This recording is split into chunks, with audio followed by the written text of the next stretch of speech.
like that with another episode of Bigpins Radius. Thank you for joining us. We have a very special guest in the house, but before I get to him, I want to tell you to hit that like, share, and subscribe button, for further updates. I'm your host, Naomi Womboy. It's your boy, the beast from the East, aka Bigpin Radius. Oh my God. Fresher. You've always been fresher. You've always been that same intro every time. Yeah. And we got the one and only Madtraxx. In the building, yeah. Madraxx, aka Madi, aka Mwendam Cheesy. Who's the other aka? That's it. No. aka Super Producer, aka Super DJ. Yeah. Super MC. So nice you could come and join us on the show. Asante, thanks for having me. So because of all those AKAs, what's your real name? You want the government? The government name.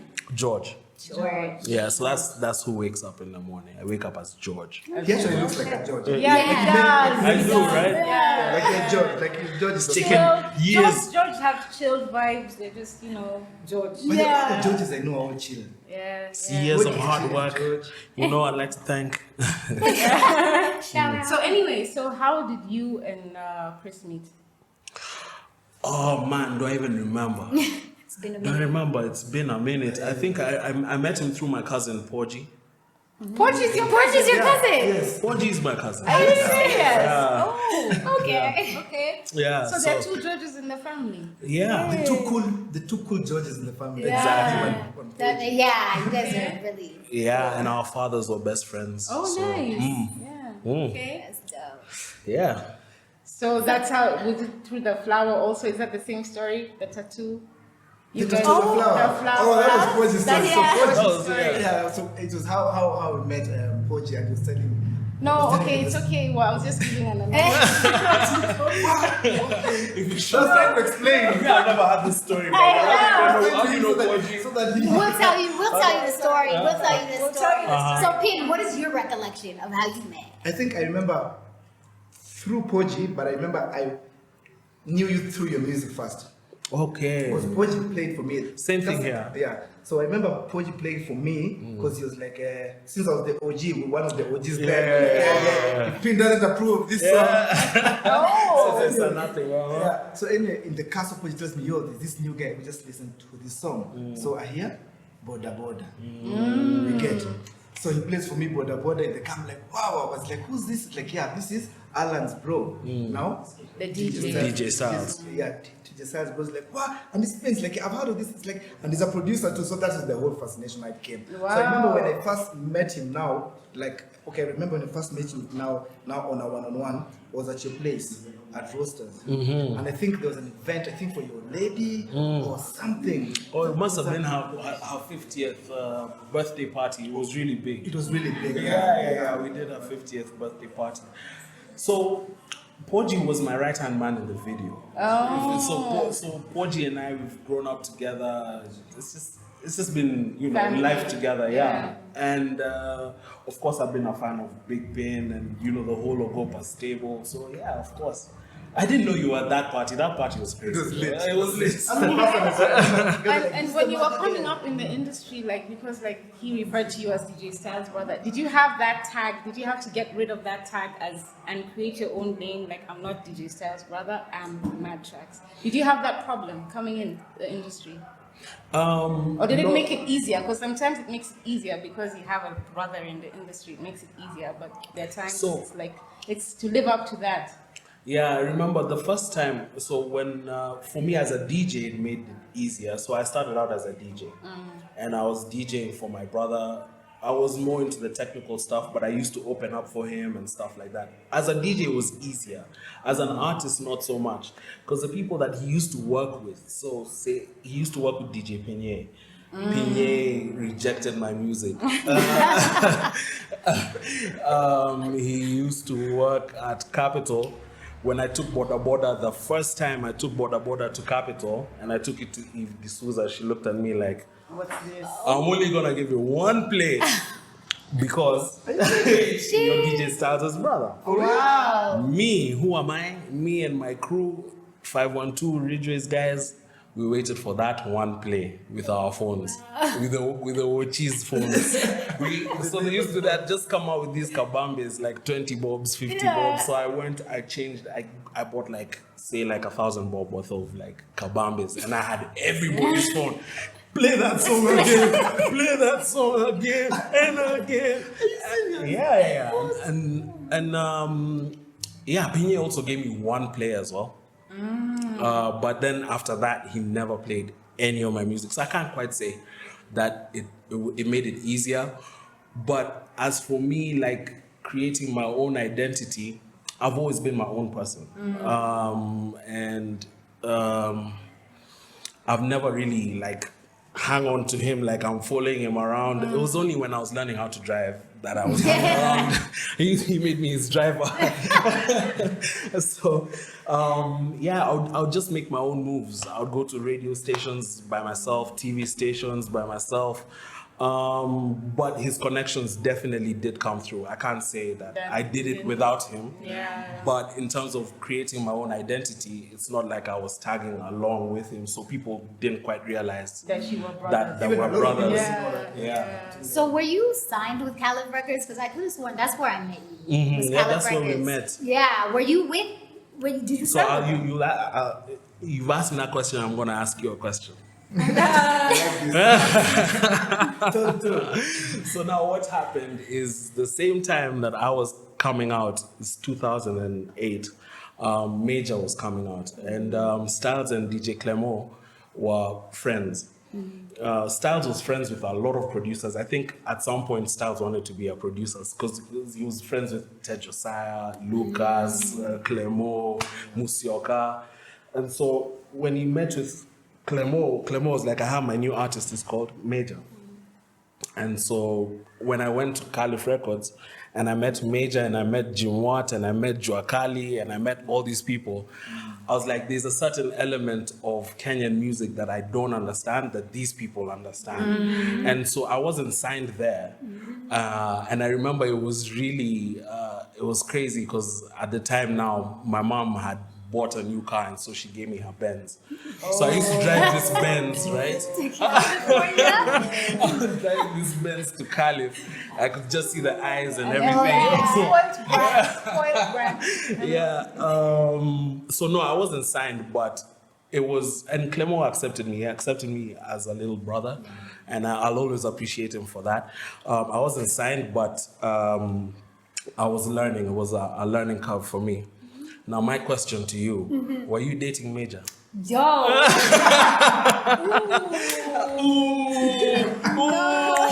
Useme leo kabla uende. Kabla uende. We never dated. But there was a chemistry. There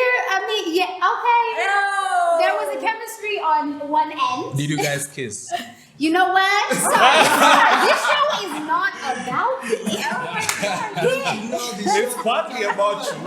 That did. So, were you at that time? Were you ever signed with anyone? Like, when did you ever get signed with anyone? Or have you always been independent? Yeah, I've always been, because I used to make my own beats. I started making beats even before I started DJing. So, but then DJing was, for me, the easiest 5,000 bob I could make, because I used to make 5,000 bob per gig, right? So I started DJing, and then now I came back into production, and I make my own. How come I never get know. that of you DJing? Me either. I've known you as a DJ, but I've never seen you. Like on a gig, doing a gig. Yeah, the same month, around the same month when I finished high school, is when Sman of Experience happened. Oh yeah. You remember the Sman of Experience? About 20,000 people, like 5 domes. There was like it was around the exact same time, and that was like the first gig where I went to, and I was like, I have to do this. I have to do this. These guys are rocking a crowd, man. So after that, then now there used to be these gigs called Red Fridays. We moved Red Fridays from Sikiliza, which was at Village Market. Then we went to Pavement. I used to DJ at Q's. I used to DJ everywhere, man. Changes. And So you when did- it changes, remember the changes is just another story. So would you say you're a DJ first, then a producer, then an artist? So. Or I think so because my brother, him being a DJ, that's what I was exposed to first. But when I got Fruity Loops for the first time, Where have you been? all my life, but this is all, I'm still in school, so I'm not allowed to do any of these things. Yeah? So I used to go to, and the only computer was at work, yeah. and it was with the accountants. So Make I sure went- the man is safe. and I went and I installed Fruity Loops on the accountants. Computer. So yes, I would just wait until they have to go to the bar and like do stocks, and then I'm just there. This was how. Yeah, so I'm like, yes. And the amount of So- space it took up. Yo, so what do you mean you weren't allowed to? Your parents didn't want you doing music while you were in school? Or? No, I think I was just too young at the Okay. time. Yeah, I think I was just too young. We'll be handling Fruity Loops. Not really. They don't know that I have Fruity Loops, No. but I'm not allowed to go to gigs. We'll talk about DJ. Yeah. How old was you? How old were you this time? How old was I in 2002? And that time, by the way, that's around the time that Ogopa was really doing their thing. I remember even the day we got Fruity Loops, we went to Ogopa's studio. It was at a shopping center in South B. Yes. And you know the way you used to like burn CDs, and we got the CD from the shopping center at South B. Yeah, so I wasn't allowed to. I was just too young. Yeah. Let me ask you, you said that you didn't understand the kind of style, the kind of music that these guys were doing, and you wanted to do, this is going to be a long question. Because I don't It's know a how good to- question. So, you didn't understand the kind of music that they were doing because did you feel like you had to change who you authentically were to appeal to the masses? Or did you feel like you were going to do whatever you're going to do regardless? What made you feel like you don't understand them? So yeah, also What the made- writing rhymes thing, I started when I was in high school. So all these talent shows and stuff, I used to do that, and also dancing, like big dance.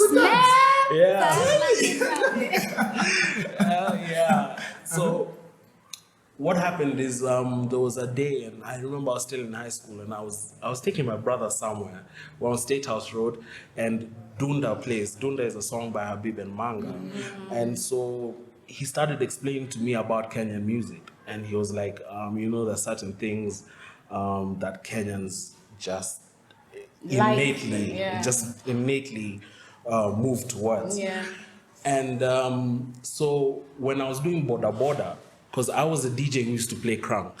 When I was doing Boda Boda, at the time, the only Kenyan song that I could play as a DJ was by Abbas. It was called 2015. So 2015, and after that, we're not playing any more Kenyan songs, on that tip, from the window to the wall.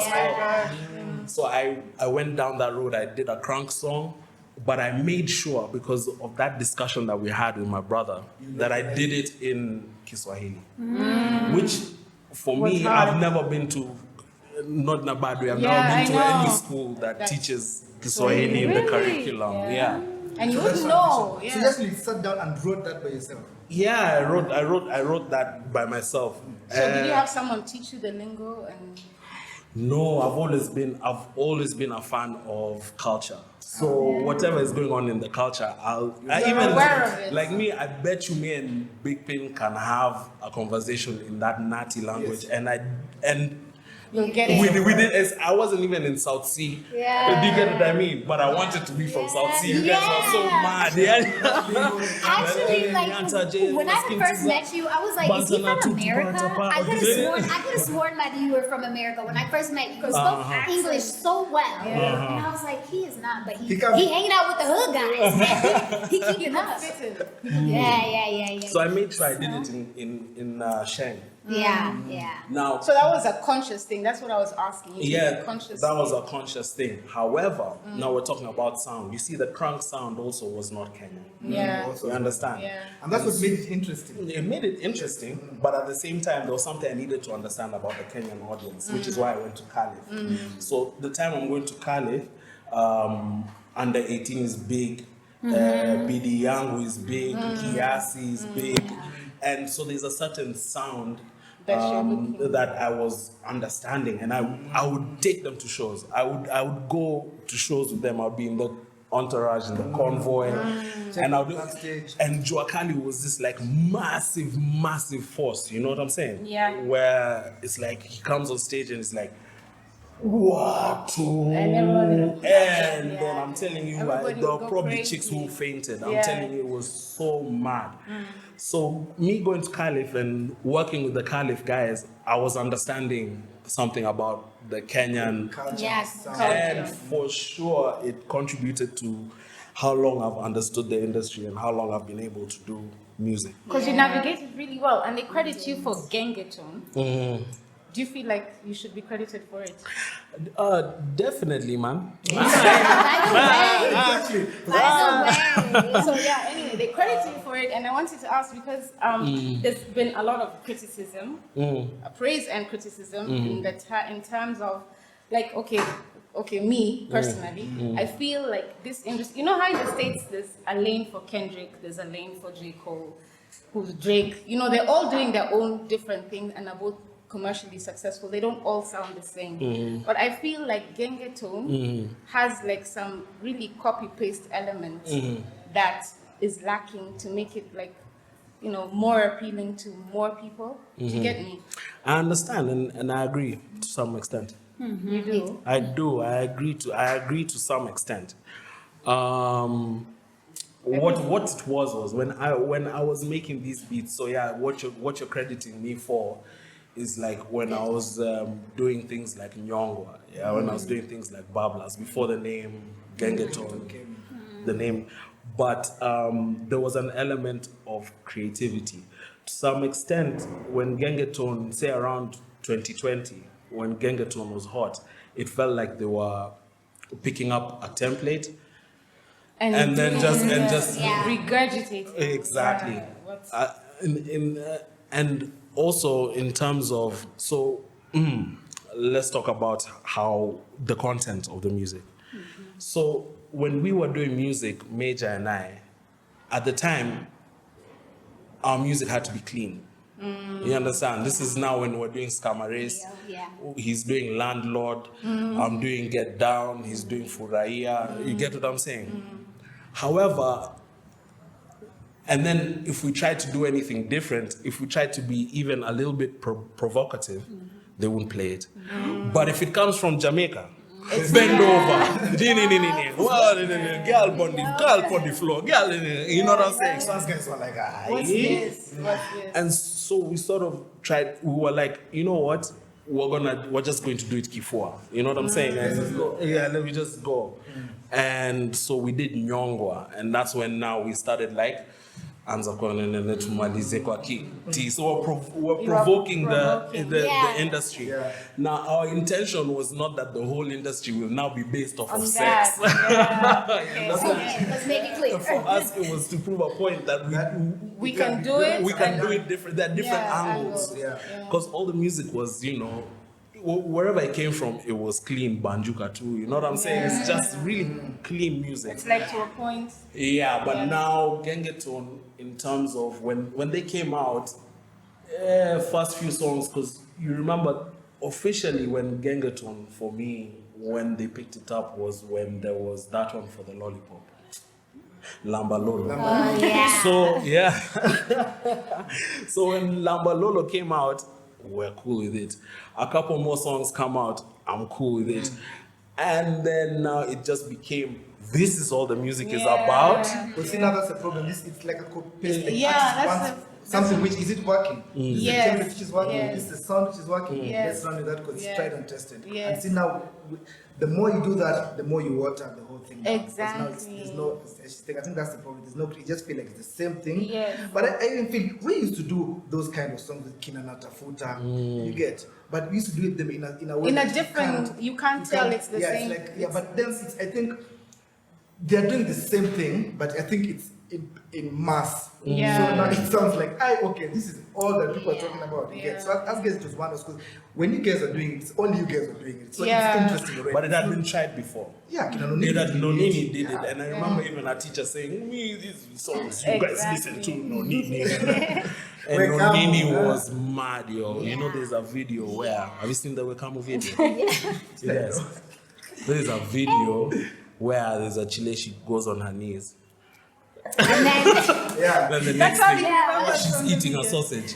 You guys, I'm just So, this is another provoking. level. Yeah. Provocative. Yeah. Very Anyway, so provocative. but then that was cleared out, right? Even Yeah. Nonini went clean. yeah. And so it was only us who were doing it. We didn't intend for the whole industry to do it. So if you even see, I'm not taking credit for any of his music at the moment, but I do think it has a part to play. If you look at the way that Major is writing his music now, Yeah. it has nothing to do with Yeah. Yeah. Something has to do with maturity. This is something I've been meaning to ask you, Sana. Your relationship with Major has been, for example, it's been very Talked about. talked about, you Yeah. know, and a lot of people don't really know. Like even now, for example, they talk about Majors, like, yeah, where have you been? Where's been Madi? Yeah. You know, where's Like he's what's been on doing happening? songs alone now later. Yeah, you know. Yeah. So what's the story behind that? Bigpin Radius.